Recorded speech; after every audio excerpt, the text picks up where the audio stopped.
And the rest of us, let's go ahead and pray, and we're going to stand together after I pray, and we're going to read from the Bible together. So let's go ahead and pray. Okay, Father, we come before you. We thank you, Lord God, for the Word of God. We pray, Father, that we would stand trembling before the Word of God, at least in our hearts, realizing that it is something to be followed. It is something to be obeyed. It comes from you to us. And so, Lord God, open our eyes, open our spiritual ears, open our hearts, Lord, to hear and to receive the things that you're going to say to us this morning. And Father, I pray that each person here, Lord, this morning would be here for their purpose, Lord, the purpose that you have for them, for their walk with God. And so, Lord, bless them and make them a bright, shining light for you this morning. In Jesus' name, amen. Okay, stand with your Bible. Open it to Philippians chapter 2.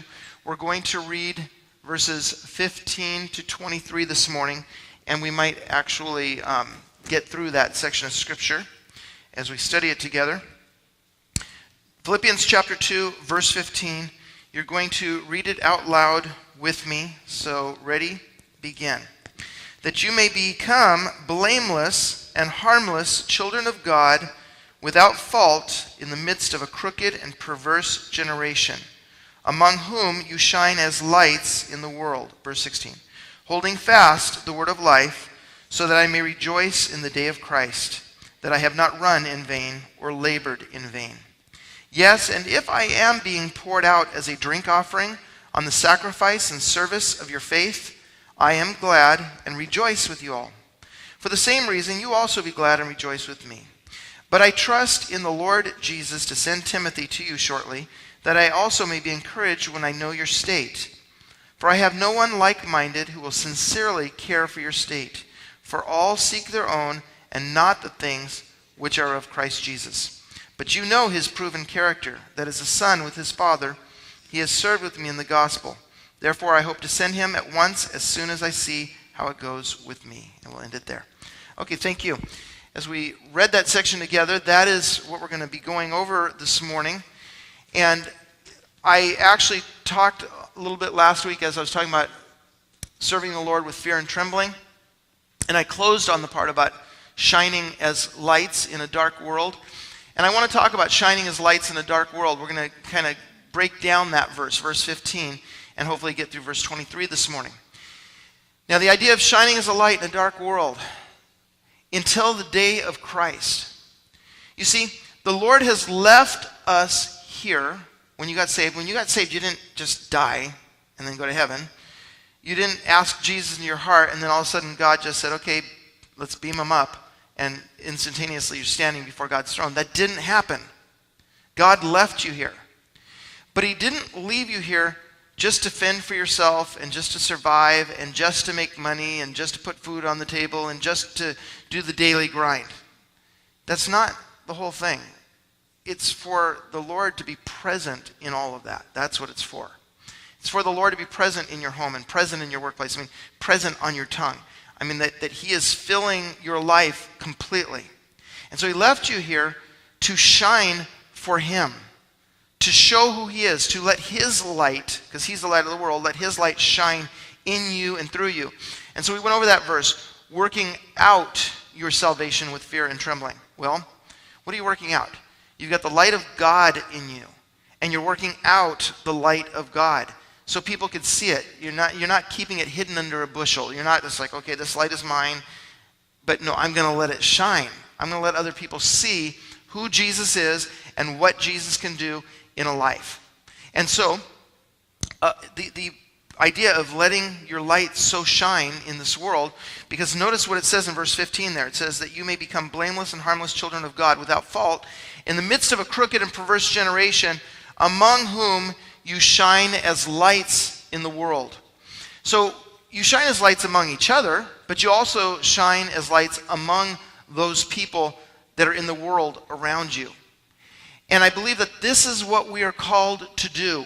This is why we are still here, because we're supposed to be shining as lights for the Lord in a dark and perverse generation. It's a very confusing world. Notice it says there in verse 15, in the midst of a crooked and perverse generation. this generation, there's been many generations that have been crooked and perverse, but no doubt this generation is also crooked and perverse. And because that's the case, and there's darkness, there need to be lights. And we are those lights. Now, the fact that Jesus is coming back and his reward is with him means that God has a plan for our lives, and he's going to reward the works of our lives. As we've worked out our salvation, as we've shined our light, all of that light that we've shined is going to be rewarded by him. But I also believe, and I want to be careful to not cross a line in your mind here, but I also believe that that light is proof of who you are. It's proof of Jesus being in you. When you are, the Bible says, let your light so shine, and this is a verse that I'm actually going to quote later too, but let your light so shine before men that they see your good works and glorify your Father which is in heaven. Okay, your light so shine that they see your good works. So what are they seeing? If your light is shining, they're seeing your good works. They're seeing this, the things that you say and the things that you do for Christ, they're seeing that come forth from you. And so I believe that those good works, which are shining your light, are a proof to the world that you're a follower of Christ, but also it shows the Lord that you really mean it as well. It's not that the Lord doesn't know, but it really shows him, hey, I really care about what you care about. I really care about your will in this world. I really care about shining your light. And so we're supposed to do this until Jesus comes. And so, people think about the coming of Christ, and what is that like? When the Lord says, come up here, and then all of a sudden you're standing right there before the Son of Man. As it says in the book of Luke, pray always that you're accounted worthy to escape these things, the tribulation period that it just talked about, and to stand before the Son of Man. Pray that you're accounted worthy to escape the tribulation and to stand before the Son of Man. There is going to be a generation of people that are alive that are going to escape the tribulation period and stand before the Son of Man. But what is the prerequisite? Well, the prerequisite, of course, is the blood of Christ and being saved. But I believe that an indicating factor that a person is really walking with God is the fact that they're shining their light. Pray always that you're counted worthy. What does that mean, Lord? Pray that I'm accounted worthy to escape. Well, pray that you would truly have a true, genuine faith, a sincere faith. That you would really not just be a pew warmer, a seat, church cushion crusher, but that you would be a person that would really shine your light for Jesus. So that way, when he comes, he sees all those lights and, let me take that light out, take that, I'm going to take them all to be with me. See, all the darkness, he, already knows they're all staying. But all the lights, he's going to take to be with himself. So make sure, you wouldn't want to be in darkness at that time and be so doing, And I'm not saying that your salvation and that, is based upon works, and therefore, if you happen to, do some sinful thing, that all of a sudden, you would miss out on God and what he has for you. Because God knows whether you're practicing darkness or whether you're living in darkness or whether you really are a light that just stumbled. But that's not what you got to think about. You just got to think about, hey, I've got to be a light in the midst of a dark and perverse generation. I've got to be a light that so shines. And when Jesus comes back and he looks at all the darkness, but he sees these little lights twinkling, that I'm one of those that he's gonna take. He sees my light shining for him. Now, the first thing that talks about in the book of that we're in, the book of Philippians chapter 2 here, is it says in verse 15 that you may become blameless and harmless children of God. So I like the word become there.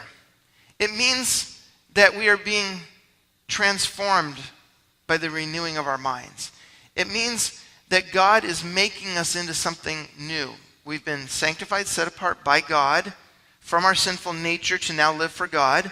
And so now we are becoming, because before we weren't blameless and we weren't harmless. And even now as Christians, as we're growing in the Lord, maybe we have an interesting growth curve, as far as maturity. But ultimately that we see ourselves becoming blameless and harmless children of God without fault. Now, different translations translate the blameless and harmless in ways to help you understand about your walk with God, to live clean and innocent lives, innocent meaning without fault. And if we do this, we will be decorative. We will be an ornament, a bright shining ornament from God. You have different kinds of cars, and I know our cars go through transitions, depending on, say it just rained and you're under a tree and all the dirt from the tree came off of onto your car, and the car's like you just had it washed the day before and it's just dripping with dots of dust, all over it. And so if you took, because I've done this before, where, because I've waited 2 weeks after a rain and I'm driving around with all these dots of dust all over the car, and you're like, oh, I got to go into a car wash, but you're so busy you never make it in. And so anyway, so you know how that can be, and it's kind of embarrassing, right? Because people are looking, going, does that guy ever wash his car? And so here you've got this transitionary period, and yet you would like to have a bright shining car. You'd like it to be clean, but it's noticeable that it's blemished. It's noticeable that it has the fault of the rainstorm. Inadvertently, just living in the world, the dirt came upon that car. Now, it is my responsibility to eventually do something about it, to get around to, going under one of those, spinners or whatever, the car wash, and getting it clean. And so the car is going to shine. And so for you and I, though we've been initially washed by the blood of the Lamb, we can still walk around in filth, even though we've been initially washed by the blood of the Lamb. And that's where the blameless and the harmless sons of God comes in.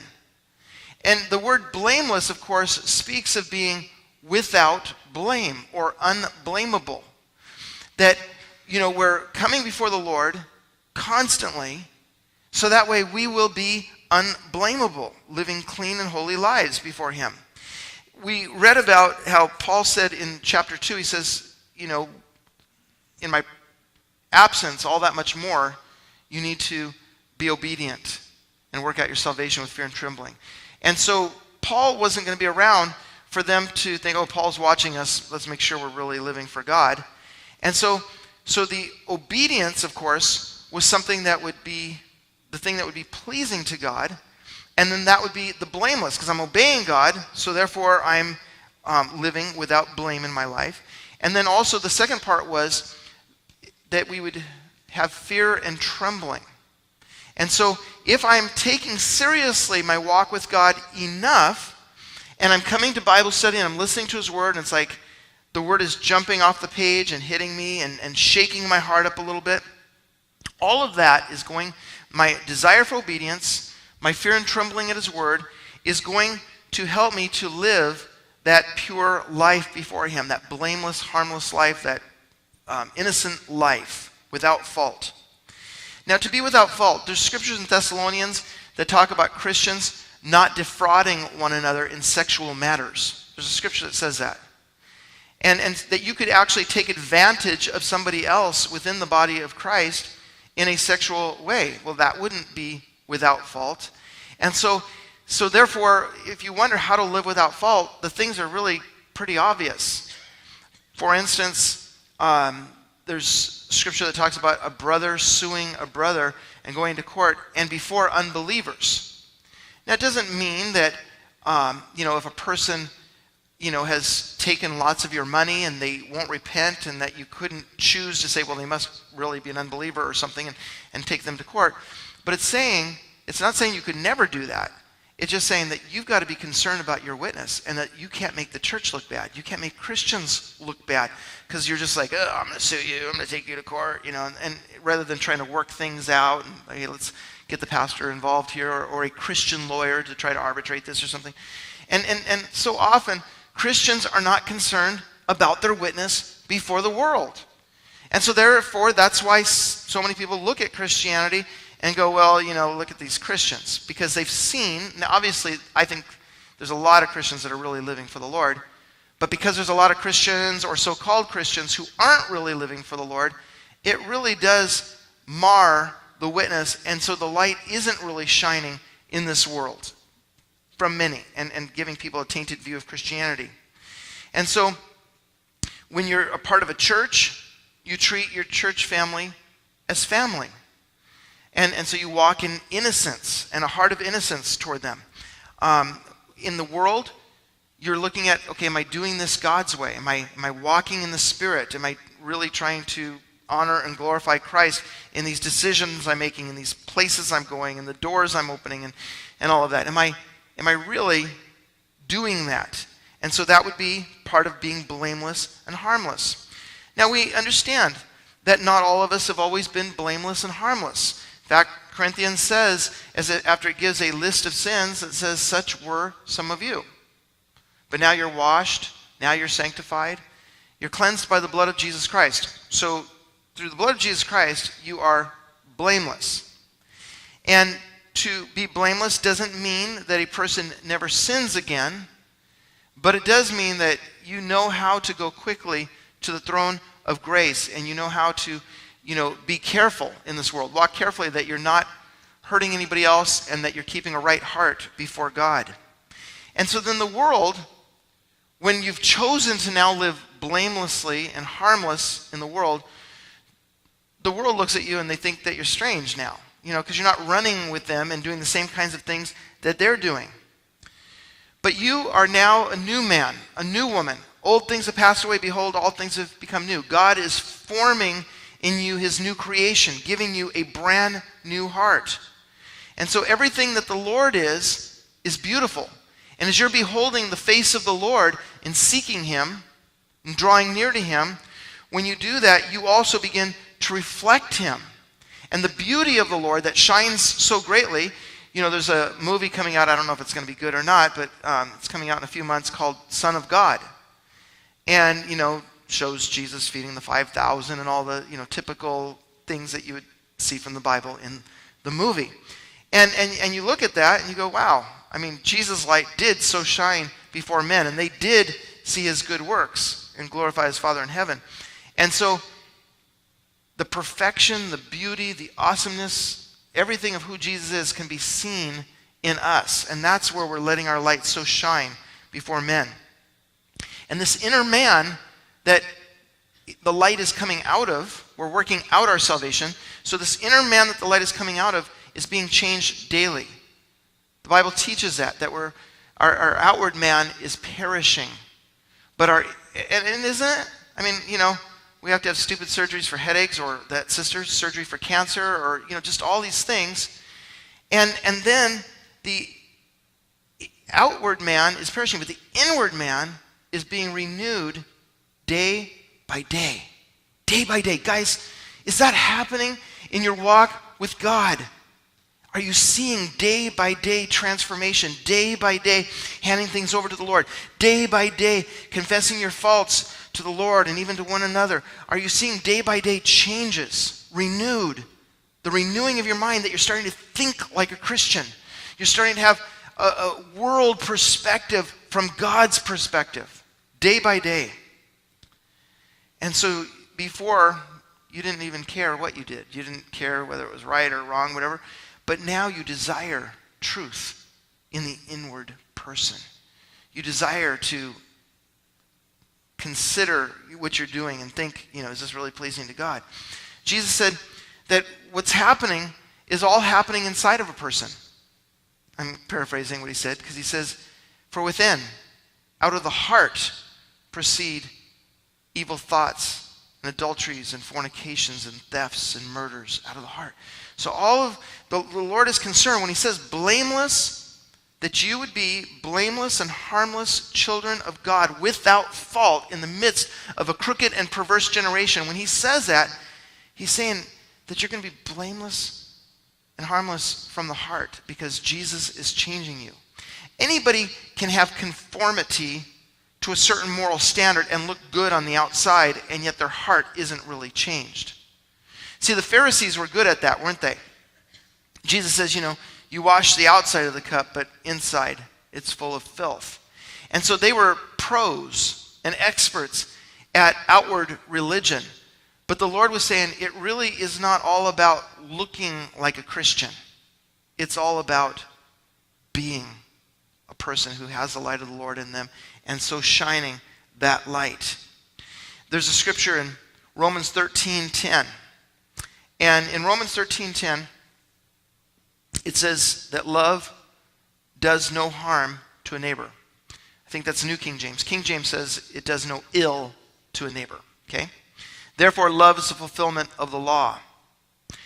King James actually says, love worketh no ill to his neighbor. And I love the word worketh in the King James because it's speaking of, okay, I'm either working out my light or I'm working out ill to my neighbors. So what am I doing? Am I working out ill to my neighbor's harm to people? Or am I working out my salvation, working out the light of God that's actually going to bless people? So the harm would mean that you're doing things that are depraved and could cause injury to somebody, emotionally or physically. Rather than working out my obedience that will bless my neighbor. And who is my neighbor? Well, I think your neighbor's pretty much anybody that you bump into. In the book of 1 Peter, and I'll read this one to you. It's in 1 Peter chapter 3, verses 4 and 5. It's a scripture to women. So I guess if you're a woman, you can look up this verse right now. 1 Peter chapter 3, verses 4 and 5. And it talks about the inner person of the woman, okay? In 1 Peter 3, verse 4, it says, but let it be the hidden man of the heart. Did you know, ladies, that you have a hidden man in your heart? It says, let it be the hidden man in the heart. That in that which is not corruptible, even the ornament of a meek and quiet spirit, which in the sight of God is great price. And I like how it uses in the King James the word ornament. The ornament of a meek and quiet spirit. Like something in your heart can be beautiful. Something in your heart can shine, be ornamental. The hidden man of the heart.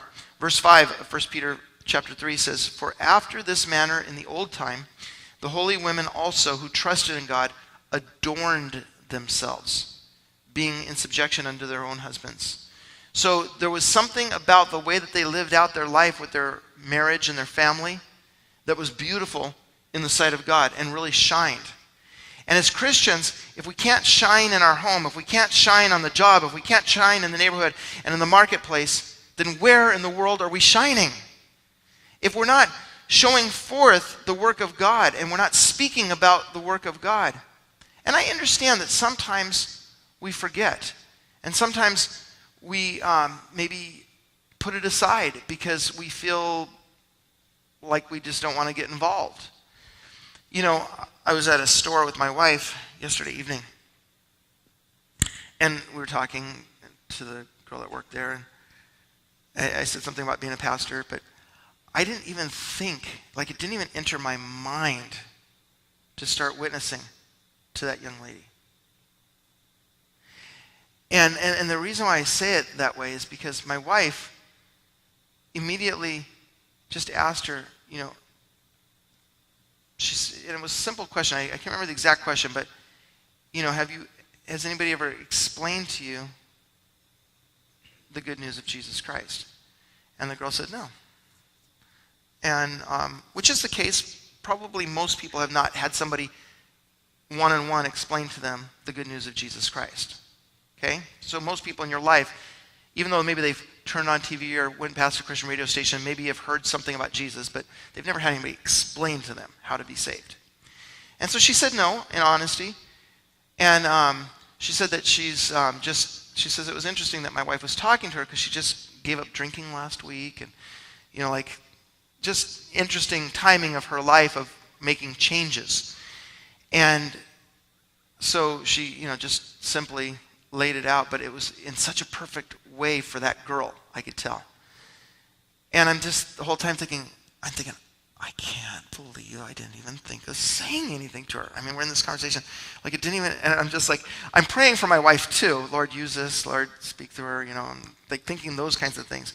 But like realizing that I'm just like living, but I'm not shining my light.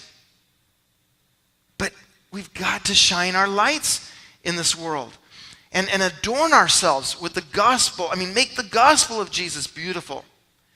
And so Jesus was not so concerned Well, okay, let me take this back. Jesus didn't like the outward show of religion. And so people can go to church all they want, and that's an outward show of religion, isn't it? People can even open their Bible in the morning, and it can be an outward show of religion. Your family walks past, oh, they're having devotions. All of that is good and important, but it's all just outward. But how much better when it plays itself out on the hidden man of the heart, and the person inside is beginning to change and beginning to shine. There's so much focus on the outward man. My son bought me this shirt for Christmas, and it was a large. Now, some larges I can wear, some extra larges I can wear. I'm somewhere in between large and extra large, okay? And but I can tell when the large was like bursting at the seams. After it's washed, forget it, And so I exchanged it, and I got an extra large. My wife washed it, and it's like, okay, it fits. And so we care, because I had a lot of those shirts that were bursting at the seams. Just the stomach grows and the buttons break. And so the outward man, we think about the outward man. You wouldn't have come here this morning looking like a mad scientist, with nappy hair or whatever, it was all, from the bed, or bed hair, whatever they call it. And you would have combed it, made, because you want to be presentable. And so you've come in to this place concerned about your outward focus or your outward man, but the greatest concern of all, more than just, is the makeup just right or the this or that or whatever, is that the Lord who made the outward man and that shell that you live in, and that's what I did get my little things in last night with that girl, because it's like, well, my wife started it, but I can still say something. And I mentioned about our body just being a shell, and that's the truth. It's just the outward man. But the one who made the outward man also, he made our inward man as well. And he's looking for that inward man to be blameless and harmless sons of God in the midst of a crooked and perverse generation. The question to you this morning is, are you just being an outward Christian? Do you have all the signs of Christianity on your life?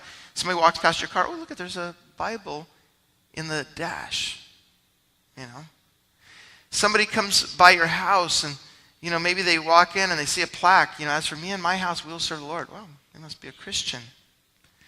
And maybe, in today's world, very few Christians have a Christian bumper sticker, but, years ago it used to be, I don't know, some of you weren't around then, but everybody, you had to have a Christian bumper sticker, And so maybe that was an outward display. Or a Christian t-shirt every day. I got my new Christian t-shirt at work. But God wants more than an outward display of Christianity. He wants that renewing of the mind that becomes seen by others. Matthew chapter 23 is one of those sections of Scripture in Matthew chapter 23. You can look up in verse 26 where Jesus is speaking to the Pharisees about that outward religion in Matthew chapter 23, verse 26. And here's what it says. It says, blind Pharisee, first cleanse the inside of the cup and dish, that the outside of them may be clean also. And when I wash dishes, and now, of course, the key word there is when. Okay, but when I wash dishes, and sometimes, when my wife is sick or things like that, I do get all motivated. But, and I'm washing them, I really am concerned about the rim, of the cup. And I always make sure I get one good swish around the rim. But also, like when you see, maybe the cup was sitting in the sink and you see, some milk that, is slightly needing to, I'll make sure I have that sponge in there and I'm just scraping around the edge or my fingernail or whatever. I mean, it's like, I just can't imagine drinking out of a cup that, a piece of this little, X milk just came up or something. And so, if you were just concerned with the dishes looking good and you just swished it around the outside, just put them up on the shelf, it's like, great, they look clean, but they're not. And so Jesus gave that example with dishes, with washing dishes. Verse 27 says, "Woe to you, scribes and Pharisees, hypocrites! For you are like whitewashed tombs, which indeed appear beautiful outwardly, but inside are full of dead men's bones and all uncleanness. Even so you also outwardly appear righteous to men, but inside you are full of hypocrisy and lawlessness." And so the Bible teaches us what true Christianity is in the book of James. Minister to the orphan and the widow in their time of trouble, and keep oneself unspotted or unpolluted from the world. And the word blameless also means to be unmixed. That you're not, I'm not talking about for evangelism and for love's sake and for family's sake, but you're not mixing with the world as far as mixing in with what they're doing. You're not just blending in with the world, because if you do that, you're going to confuse the world. Because, first of all, they should know that you're a Christian. If they don't know that you're a Christian, well, that's to your fault. But they should know you're a Christian, and if they know you're a Christian and they see your hypocrisy, that you're just doing everything that they're doing, there's no separation. There's some things that we're going to do that the world does that aren't evil. But there's some things that the world does that would just be wrong, and the Bible talks about. So we've got to live in such a way, in all the places that we are, including our workplace, where people can't truly speak evil of us. They might be able to say something bad in a false way, but not in a true way, because you're really living for the Lord. And so we all live in a very crooked and perverse generation, a very polluted world. And living in a polluted world, when I was a kid, do you know, those of you that have been around for half a century, you know that it used to be, pollution of LA was horrible. I mean, you would drive and you couldn't see very far. Pollution was that bad from the times that I grew up in. And the EPA cleaned up Los Angeles. And the Los Angeles you see is not the Los Angeles you saw from when I was a kid. And I see John nodding his head because it has changed. And so you guys are now living in pristine conditions compared to the times that I grew up. And with that, you would breathe in the pollution. I mean, even now, sometimes you can see the brown hanging over the water, and you recognize that there is pollution out there. Lot lived in Sodom and Gomorrah, and he breathed in the pollution. He was living in the midst of a crooked and perverse generation.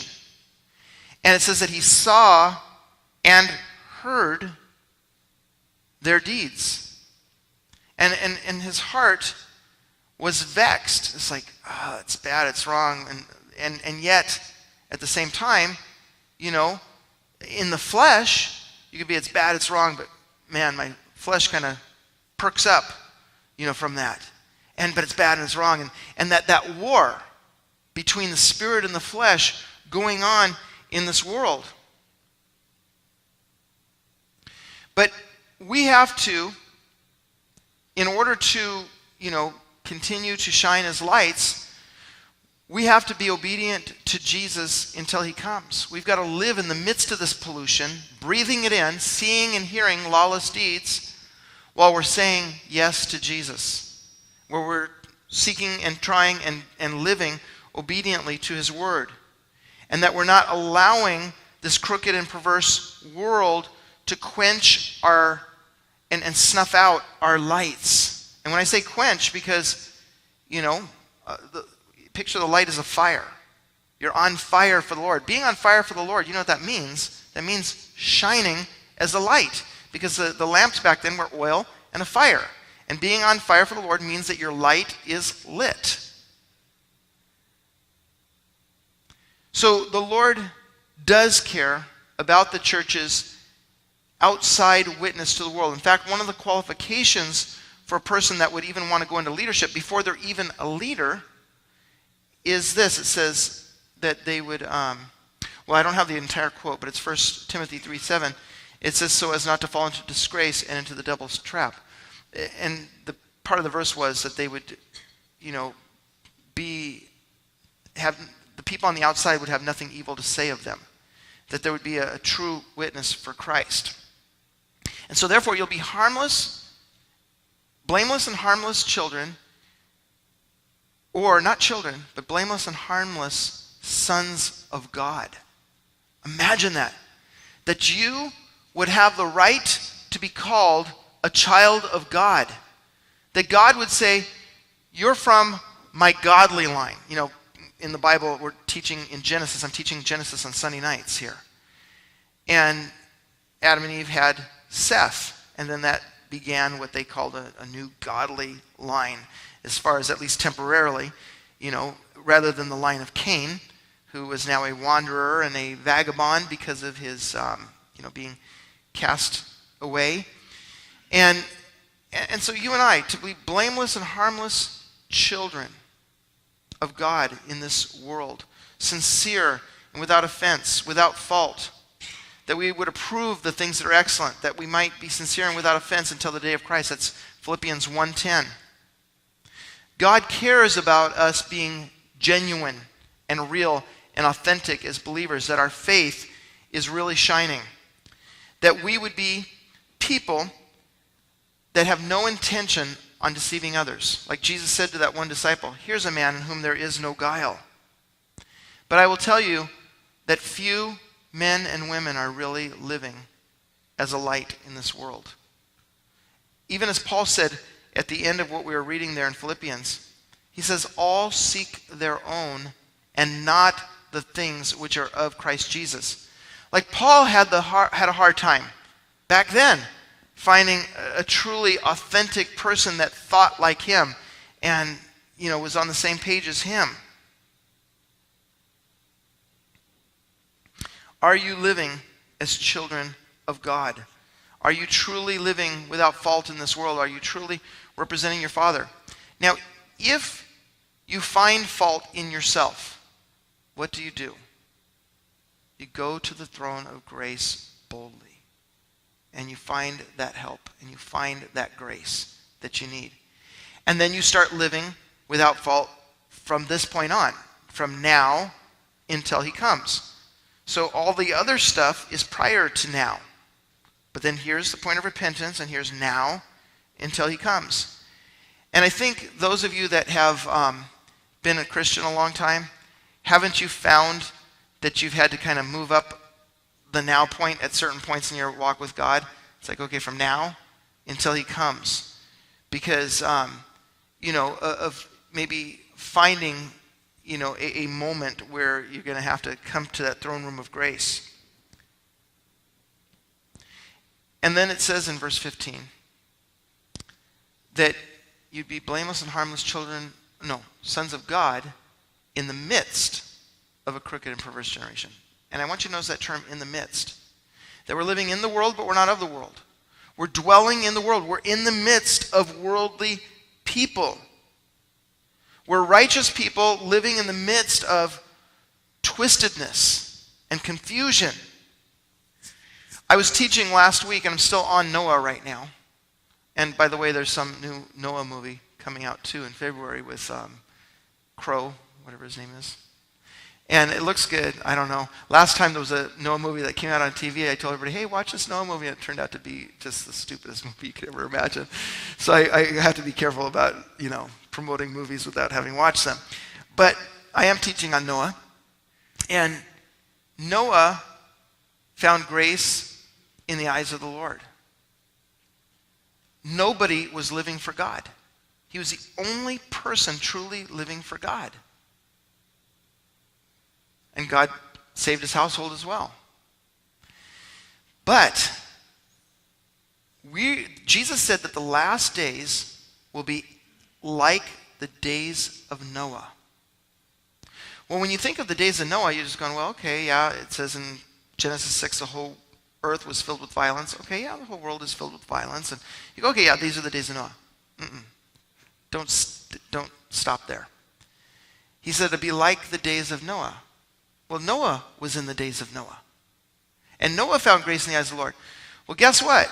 There's a lot of Noahs in these days. There are millions of men and women that have found grace in the eyes of the Lord. There are millions of lights that are shining in a dark world. And so this generation, that is corrupt, you can be a Noah to your generation, letting them know that God offers forgiveness, that God offers salvation through the Lord Jesus Christ, but God also offers judgment for those who don't want a relationship with Christ. Sometimes people look at the world in which we're living in just going, man, things are changing fast because we've lived in gentler times. But there have always been times that were corrupt like now. And yes, there might be the ebbs and flows of it, but Noah's time was a very horrible time. The time of the Inquisitions was a very horrible time. Medieval times. People doing what's right in their own eyes. But once again, we're at a crossroads. But now it's not just one nation, it's all nations globally. And so the earth is ripening itself for judgment. But yet God cares about this generation as well as past generations. I was reading Our Daily Bread this morning, and it was talking about C.S. Lewis before he died, who wrote the Chronicles of Narnia. And even the day before he died, he was answering a letter back from a child who had discovered that Aslan was really Jesus, and in his analogy, and that he was all blessed by that, even the day before his death. And he wrote the child back, and that he was really happy that the child discovered that. And the discussion in the Daily Bread today was the next generation, and that this man. And I was just so surprised, too. He died at age 65. But here he was, 65 years old, but still caring in his sickness before his death about the next generation, even the day before. So God cares, whether it be the baby boomers, whether it be the Generation Xers, whether it be the millennialists, And so whatever generation you find yourself in, but I will say that those that are the oldies but goodies in here, a lot of us, we have got to make sure that we are concerning ourselves when we see young people in the church. The things that we've learned, you give them advice. Don't give them stupid advice that didn't work for you and you're just spouting off knowledge. Don't do that. But real things that are from God and from the Bible and that really work. And give them encouragement. Because these people, if they're encouraged and they are friends with everybody in the church, the people are friends with all of the younger generation in the church, they're the ones that are going to bring in their younger generation friends. They're the ones that are going to find the Lord in this generation. And so make sure that you really do care in this crooked and perverse generation, that you really do care about this generation. Do you really have a heart for the world and for the people of this generation? And yes, you might forget, and you might not think of saying anything at the store, and that your wife is the one that has to say something. But then it reminds you, okay, I better start, saying something here. The Bible talks about there's a generation that's pure in its own eyes. I think that this is a generation that's pure in its own eyes. Because we have a lot of talk shows. Oz, talking about health. I don't know if Oprah's on her own station or anything anymore, but you got her, and she'll bring on all these self-help people. And really, when you look at it, there's a lot out there where it's like, let people better themselves. Let's all be good and tolerate one another and get along and be healthy and wise and the whole thing and prosperous. And so this generation could think that it's okay. And the Bible says that one of the signs of the last days is that people will have a form of godliness, but deny the power thereof. So they'll have a form of religion. They'll have a form of Christianity. Well, we have some moral values, but they really deny the truth of really having Christ in their heart and living for him. But, it's like they'll still attest to it. Yeah, Christianity or Buddhism or whatever you want. I mean, as long as you're, following a God in your own way. And I know in the, past week, Christians were kind of up in arms about the controversy from TV and that, Christians are going to be silenced because, we are being silenced in our nation. But the truth is, as discussions are made and then, we try to tolerate these people, they try to tolerate us, and everybody, then it becomes a form of godliness. Hey, we all know how to get along with each other in our nation. But even a form of godliness is not the way to shine as a light in the midst of a dark and perverse world. It really is sometimes to be bold, sometimes to be just, cutting through the chase and, being a person who honestly is living for God in a crazy world. But, even during the time of Jesus, that generation, people would call, and there's one place in the Bible where it says it, but people would call Jerusalem Babylon. And Babylon wasn't likened unto people that were serving God, just a prosperous place that forgot about God. And so, what would the United States be called? What would your very own home be called? Are you part of the crooked and perverse generation? Peter preached to his generation, and in Acts 2:40 he said, or actually it says about him, and with many other words did he testify and exhort, saying, save yourselves from this untoward generation, this perverse generation. Then they that gladly received his word were baptized, and the same day there were added unto them about 3,000 souls. You finding some souls in this untoward generation? God wants to bring in the balance in a very imbalanced world. A world that is uneven. But the believers are coming along and showing people how to find their footing. You find today, and especially a lot of Biola students. I mean, I know we're blessed to have a great university like that over there in La Mirada, but a lot of Biola students, when I say a lot, I don't know how many, but some, find their ways into Orthodox churches, and the reason why they're going to these churches that are, very similar to Catholicism is because they're looking in a very shaky and confusing world in dark times. They're looking for something that seems to be old and traditional and stable and that which people, knew what they believed back then. They had their little, here's my, what's the word? My belief system. And, but it's called what? My catechism, and here's all my little way of believing. And so this gives me security in this world rather than, some of these churches where, you've got all the new songs that you have to learn and all this other stuff. But let's go back to the old days. And so there's a lot of young people that are doing that. They're going back to the old days and trying to find some security in this world in tradition. But even that isn't the answer. Christian kids getting confused and going back to old ways or whatever, none of that's the answer. The answer is, He is the anchor of our soul, both sure and steadfast. And so as we're living in very slippery places and people are, even Christians are looking for some old-time religion or something, the footing isn't, the candles and the, picture of Mary at the door. That isn't the stability.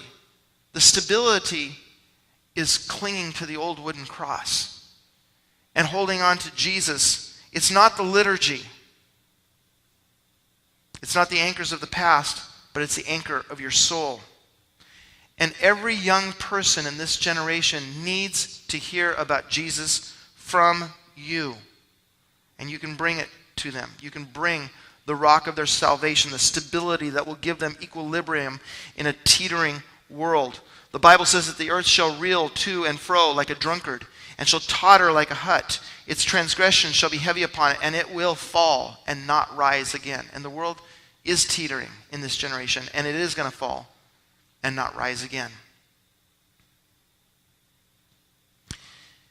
And some closing thoughts, and I guess I'm not getting through my full section of Scripture this morning, but some closing thoughts about a generation. Is Jesus said an evil generation seeks a sign in Luke 11.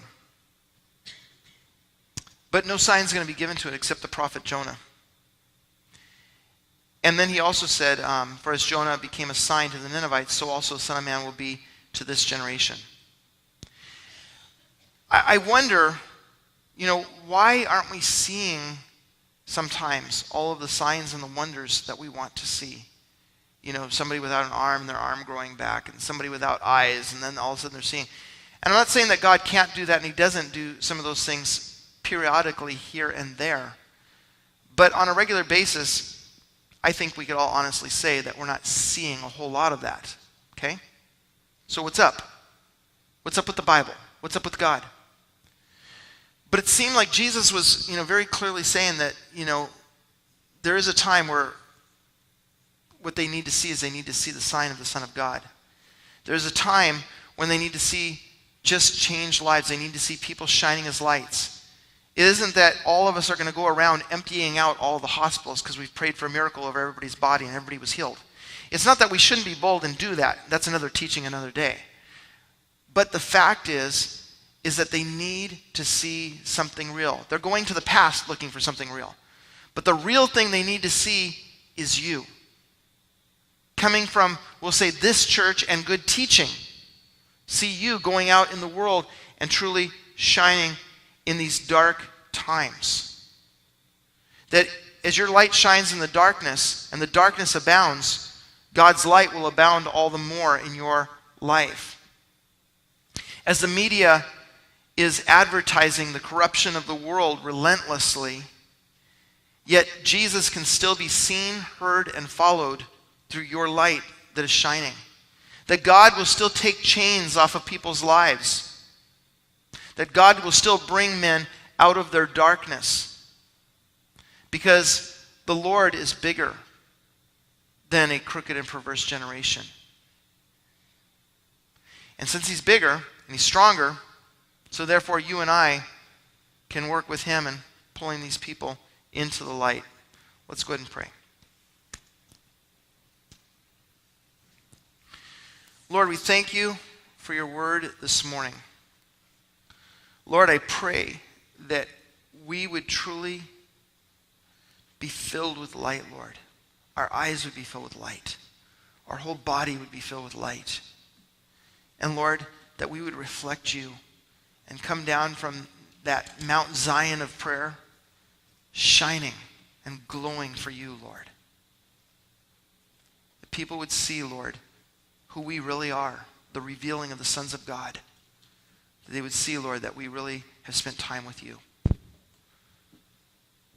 And Lord, I pray for my brothers and sisters who've stumbled into darkness, struggled with darkness, fought with demonic beings of darkness, and feel tainted, feel touched by the pollutants of this world, and feel maybe even a sense of unworthiness to shine as a light.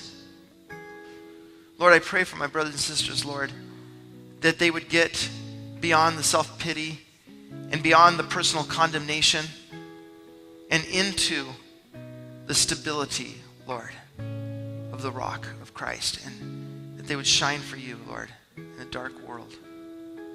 And Lord, that shining would be evidence, Lord, that we're your lights, that you're going to pull out of this place. Thank you, Lord.